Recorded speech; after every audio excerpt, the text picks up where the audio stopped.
Good afternoon, everyone. How was day one of NRF? Lively. All right. Well, welcome. We're really excited to get things underway, and I'd like to thank all the football fans in the rooms for the sacrifice you're making right now between games. So we really hope you enjoyed day one of NRF, and today we're going to be talking to you about the store associate of the future.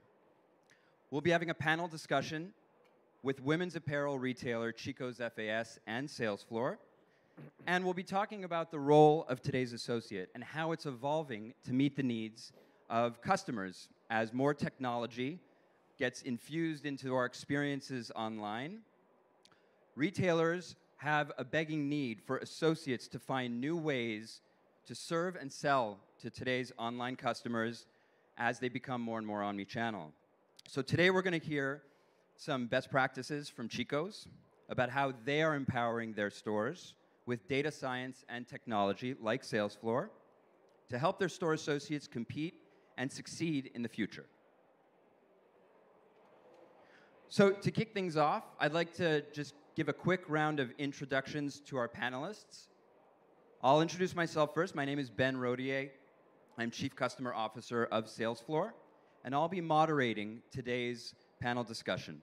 With me on stage, please welcome Ann Joyce, Chief Customer Officer at Chico's, Russell Prentice, Vice President of Global Applications at Chico's, and Oscar Sachs, CEO of Salesfloor. So first thing that we're going to talk about today is going to Oscar. Oscar, you speak to a lot of retailers day in, day out, and I'm sure they have a lot to say around how they're evolving with today's store associates. So what do you think are the biggest opportunities for store associates in the future? Well, I think there's a transformation going on for store associates. That role hasn't changed in a long, long time. And we're seeing a new opportunity for the development of omni-channel associates, so that associates could serve customers online just as much as they do in store. So when you think about it, we had omni-channel inventory and unified customer data. Now it's time for omni-channel service, where customers, whether they're online or in store, are getting a sales experience that doesn't exist on most e-commerce sites today outside of a call center. So we see four main components of that as that role is being defined. And I think Chico's is at the forefront of this. So the first is, how do you modernize an online presence for the store, for the associate? Up until now, the store locator was the best online presence of a store. And that's just a map and store hours. The future of this is really allowing customers to shop online directly with the store.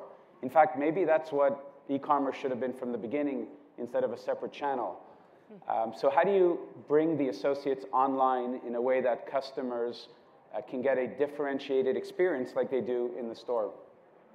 The other, once you have this bridge between online and stores, there's a whole host of shopping apps that allow customers to interact, communicate, and basically shop online and get a similar service experience, product recommendations, product information, et cetera, that you would find in a store. Third component is using your massive army of associates for personalizing the outreach. They have a very unique capability. They understand their local customer base, and most likely they're going to be interacting with the customers. So who better to leverage to reach out in a personalized way to engage customers. And then the last, which is the one I find the biggest gap, is that all those anonymous customers on an e-commerce site currently have a self-service environment, and they are not in any way connected to the local store. So how can you develop relationships with that anonymous online customer with the local store, drive traffic into the store, which is a key concern for most retailers? Great. I think the next topic that we prepared was around personalization. And Anne, I'm going to kick it to you here. We see a lot, even on the show floor, around personalization, vendors, technology on how to solve for that issue. So what do you think the role of the associate in the store has, through the lens of Chico's, of course, to play a role in personalizing that experience to your customers? So it's great to be here. Thank you for having us. Thank you all for being here. We're competing with beer and wine, I hear. So it's pretty cool. Chico's FAS is a curator of brands, and we have our White House Black Market brand, we have our Soma brand, and we have our Chico's brand. And one of the differentiators for Chico's FAS is the most amazing personal service that was born in the four walls of our stores. And it was born through the relationship between our customer and our associate and stylist. We have a wonderful, wonderful, rich set of data. We can trace over 90% of our transactions back to our customer. So that's pretty cool. And so personalization for us is critical to keep that experience relevant and give her the experience she needs. One of the things that Chico's FAS did a few years ago was invest heavily into a data science team. And we have statisticians and modelers and a couple of PhDs and get into conversations I can't even be in the room for because there's just no way that that the old way works, right?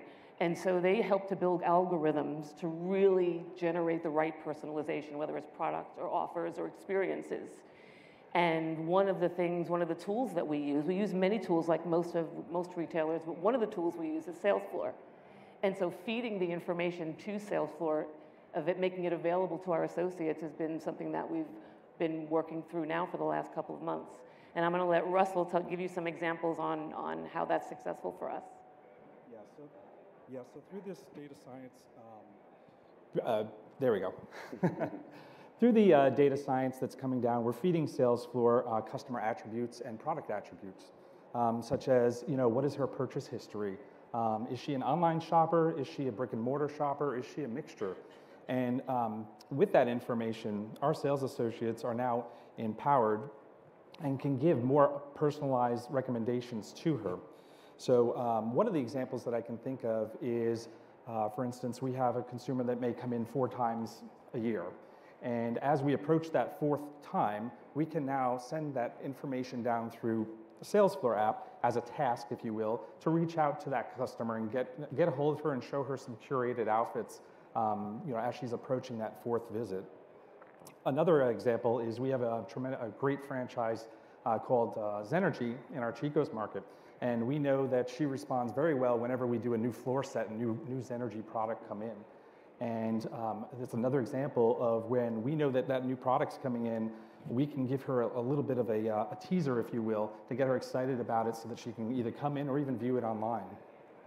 It's funny, there's so much investment in personalization tools for email marketing programs and the website. But there was very little done for the store associates to leverage them to personalize that message. They know the customer, they're trained on the brand, they know how to sell. So who would a customer rather hear from? A automated email coming from corporate, or from Mary at the local Chico store who's able to relate geographically, weather, taste, preferences? And we see that in the results. So the open rates when it comes from the store associate are much higher than corporate marketing. The sales conversions are much higher as well. And most importantly, it's just allowing your customer to keep getting engaged, keep a dialogue going, even when they're not ready to buy. But when they have a dialogue going with their associate, it keeps the brand top of mind. And that's the same thing that social media has been so successful, where you're following influencers because you may not want to buy something right away, but you appreciate the content and the dialogue. And that's the same thing with empowering store associates to directly reach out to customers. So obviously through Salesfloor, we're able to provide that detailed view of the customer. Our associates know the customer intimately. They knew it before Salesfloor, but now they have almost a 360-degree view of her between the analytics. Thank you. Analytics that we send down to them and their interaction with them.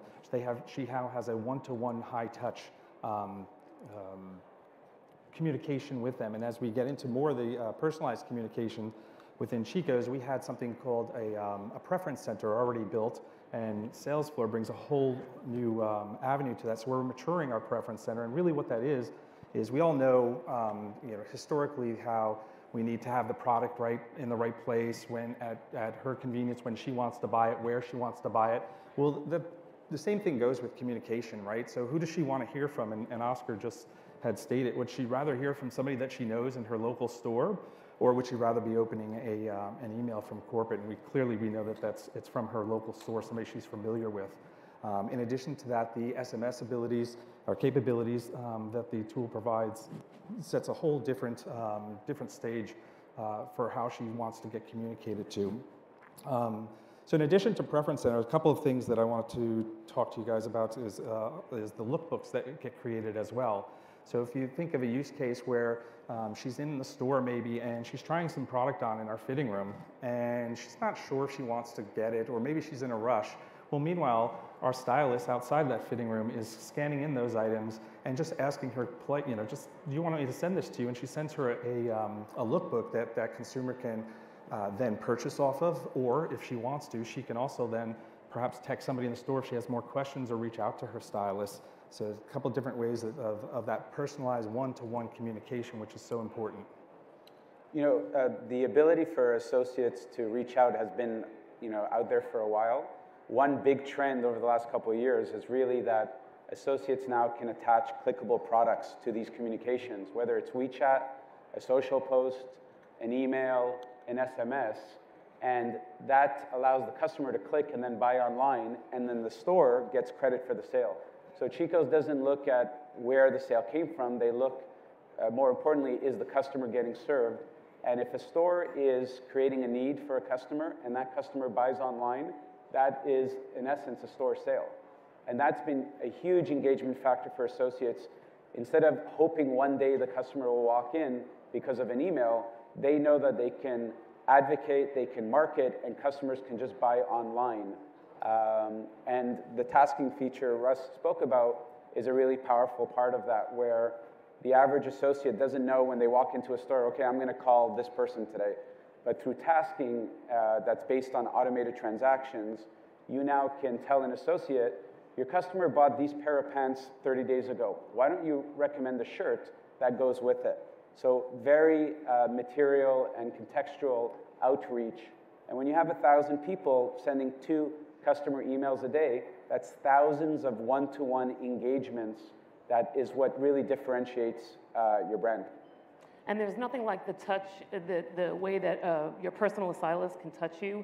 When you get an email from someone with the face of your stylist and you click open, that's why we're seeing such higher open rates in that relationship, where we have to be really careful and really smart and fast, right? So this is where the culture really matters, and being agile and minimum viable product to be quick to service our consumer.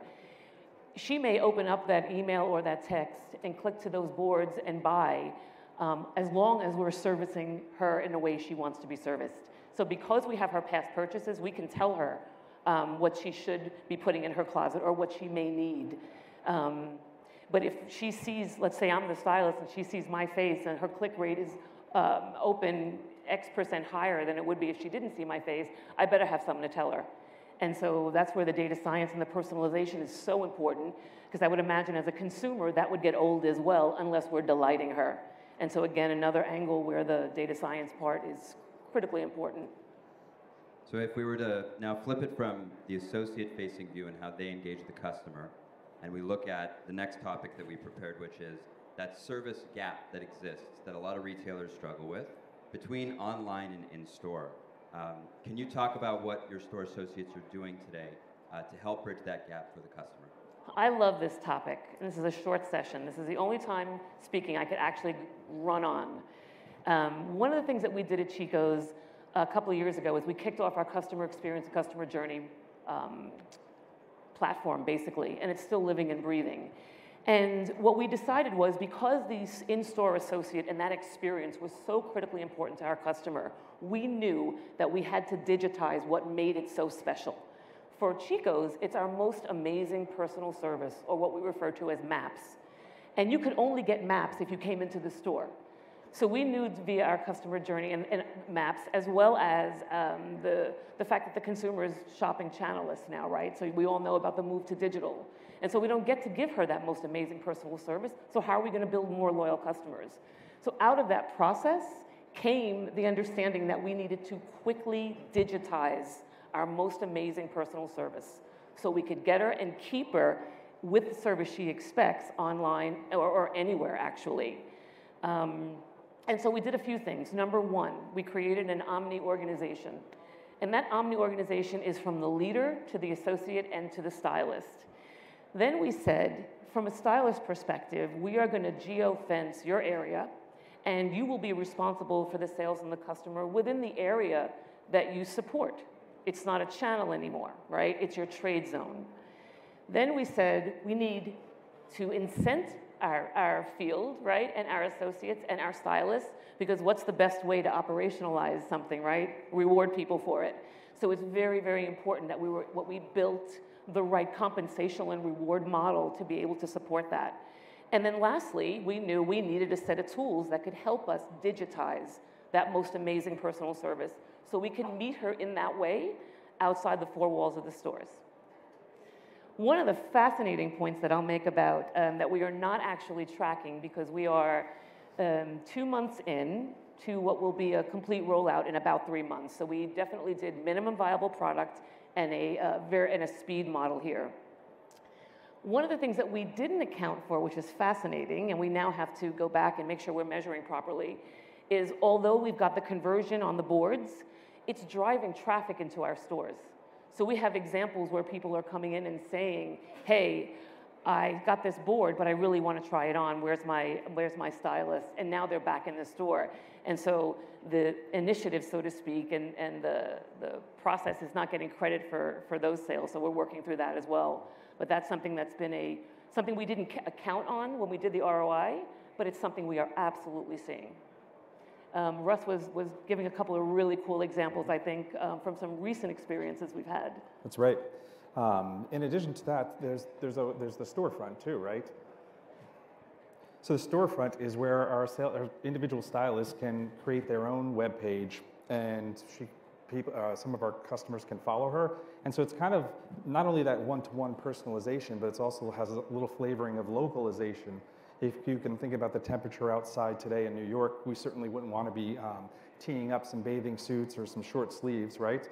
But with this tool, our local stylist can show the sweaters up in New York, and our stylist down in Florida can show the short sleeves, the tanks, the bathing suits reflective for that area as well.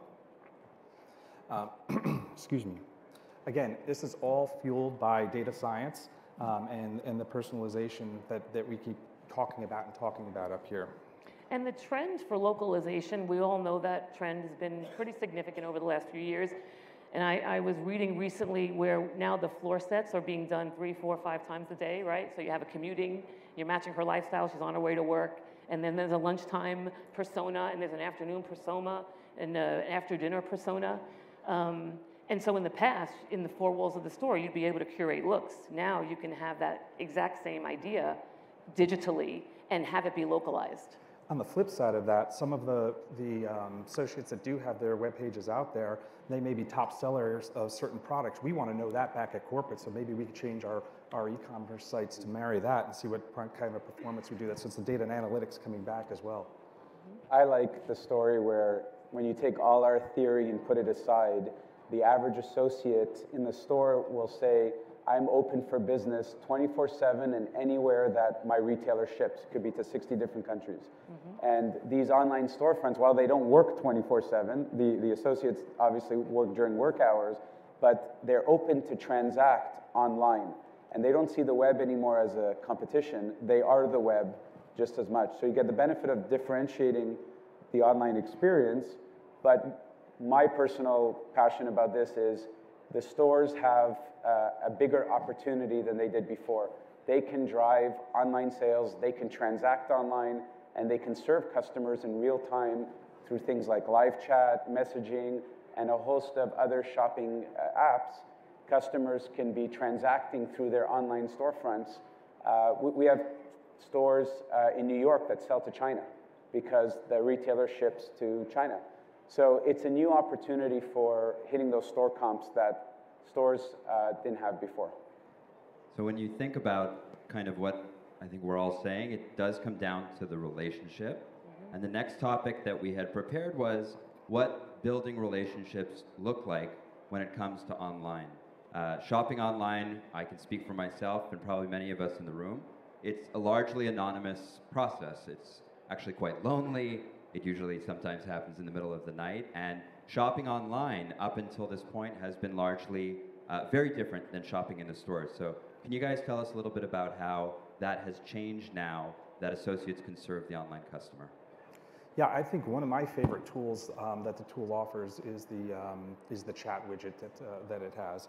And so I know we all have experience with chat widgets, whether they're bots, right, that sit there, or they're actual call centers. This tool allows the consumer to have an interactive chat with a local stylist. It geolocates you where you're coming in from and picks a stylist that's on and willing to chat within that location. So they're communicating back and forth. Maybe they have questions about the product. Maybe they want to know if that product's in the store. Maybe it's not. But the goal of that really is that live local stylist is right there for you.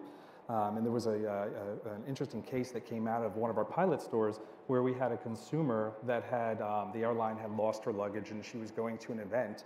And she was on her site, and she had never previously purchased anything from Chico's, but she started having a conversation and found out, oh, this is my local stylist, and the local stylist said, I could have all this ready for you in 15, 20 minutes, and sure enough, she was wowed by it and is now a lifer, I think, based on the help that we were able to give her.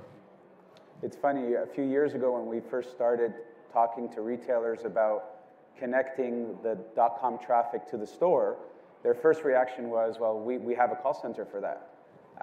But over time, I think the market understood that when you're connecting with a store associate in your local area, you're shopping. You're getting a different experience. If you want to deal with returns or shipped orders, you still have the call center. But if you want to get product recommendations, product info, or maybe on Sunday, I'm shopping, I get some help from Bob or Mary at the local store, and I'm like, great, put it aside for me, I'm going to come in. And then they walk into that store and they're like, oh, that's so cool, you were helping me on Sunday, and you've now had a seamless transition from an online experience into a store. So the stores obviously love this more than anything because they're now converting customers online that may have never even walked into their store.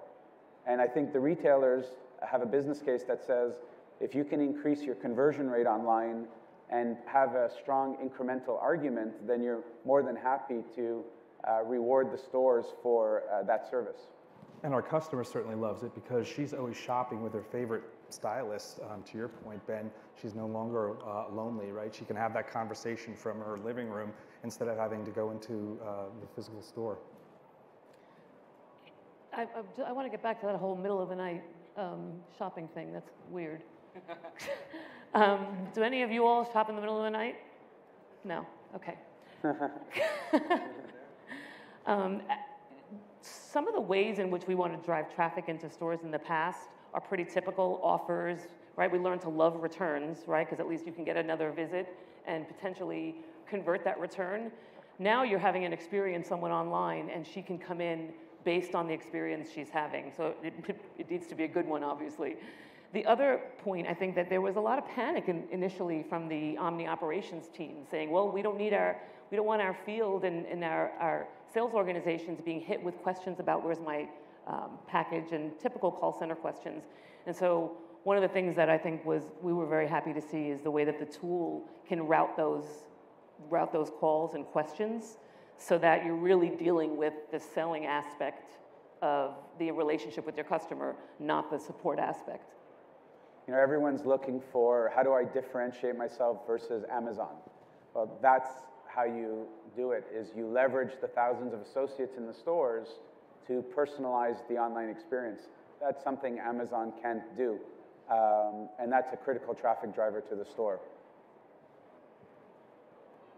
So we're going to have time for maybe a few questions There's a microphone up here, and while if anybody is interested in asking a question, we have a few questions that were submitted in advance, but as we're letting some people build up the courage to step up to the mic, I just wanted to take a moment to thank you guys for joining us on stage, obviously. I remember when we first started talking with you guys, we get to talk with a lot of retailers at Salesfloor, and very often the clienteling and digital strategy is coming together, and it takes momentum, and it takes effort, and it takes change management. But I'll never forget that first meeting in your office where we sat down, and you guys, you had mapped it out. You know, you had maps, you had your most amazing personalized service, but you also had, you know, the momentum to know exactly where you wanted to go. So we appreciate the partnership. It takes retailers like you to, you know, make change and make the good happen. So thank you. Question? Hello. Hi. Great presentation. Thank you very much.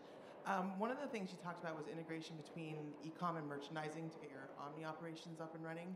I'm curious about the integration into your labor in store, and how did you actually, you know, it's one thing to have the stylist there and the customer comes in, but the stylist may not be there now. So how do you actually manage the labor force and the hours to actually deliver the delightful experience you're talking about? What a great question. So one of the things that we've adopted as an organization is a culture of fail fast, minimum viable product. So in that, under that umbrella, we actually have not solved all the problems while we're piloting. We are discovering problems as we pilot and then quickly addressing them. This is a 3-month rollout, and just to that point, even the field has gotten used to the idea that things are not going to be perfect, and we're going to make mistakes, and we're going to scratch our knees, and it's a good thing, not a bad thing. It means we're getting your voice back into these products to be able to support you. So that's just an important point, because we are dealing with some of those issues right now, and we're learning, right? And we're learning fast. We're failing fast, and we're succeeding fast. One of the things that's critically important is that we're able to use the tool to turn on and off whether or not I'm available. So I can say I'm available at 2, and I may end up with traffic in the stores that I didn't expect, and I may be able to say, okay, now I'm not available, and then when the traffic slows down, I can put myself back available again. Some of that technology I'm going to let Oscar touch on as well, because I think that's very sophisticated and important. But we have unbelievable leadership in our field. Our Omni leadership is amazing. And our leadership is amazing. And as a team, we are dealing with these issues as they come up. And that's just one of the ways. There are many others. If you want to link in with me, we're happy to talk about it. We'd love to do that. And then, Oscar, do you want to touch on some of the... Sure. I mean, first, live chat is only one of the ways the customer online can get served. It doesn't have to be live. There's also messaging, appointment setting, or other personal shopper services. So when the store is closed, customers know that live chat's not available, and they know that they're just sending in a message. So they're never left with no option. And the average response time across our retailers is around 2 hours during store hours. So customers getting a pretty good experience. The live chat answer rates are also very strong. So, and the other answer to that is messaging. You're not connecting to AT&T, where you expect someone sitting in a call center to answer you right away. The messaging is very important to the customer. It's about shopping with real people in your local store. And they understand that the store is busy. And that's what the messaging says. It's shop with a style advisor, a real, not someone sitting in a call center, but shop with a local store associate. And if someone's not answering, hey, we're busy on the floor right now, but leave the message and we'll get back to you as soon as possible. And I think customers have adapted to that very naturally. And we don't know what this will drive us toward, right? So it could come up with new models on how we operate that we hadn't thought about before. And that to us is sort of the exciting part of this, right? Because we're disrupting the way we operate, not just having the customer disrupt the way we operate. And we're truly being able to figure out how to come to market in brand new ways. I think there's an important theme that hasn't really been talked about, which is what really motivated us around Salesfloor, is what are we doing for the store associate? You know, technology keeps moving so fast, but there's so much pressure on store associates, and you hear stories like customers know more than the associate, not for Chico's, but in a lot of cases you read customers go into the store and because they researched online, they know more than the associate. And slowly, there's a danger I'm talking about the market of associates just being traffic controllers, here at the products on the shelf. So I think it's time for retail to mobilize around a new role for a store associate, a modernized role where they are using the millennial skill set, social, email, SMS, curation, posting. That's really going to help with recruiting and retention. That's a statistic our clients have told us, that this new type of role is motivating to the store associates. So that's our personal theme, and it probably should be every retailer's theme to reward and create new opportunities for the associate as a career, as a job, and not just say online's going to take care of everything. All right, well, I think we're just about out of time. We thank everyone in the audience for joining. Enjoy the rest of NRF, and have a good night.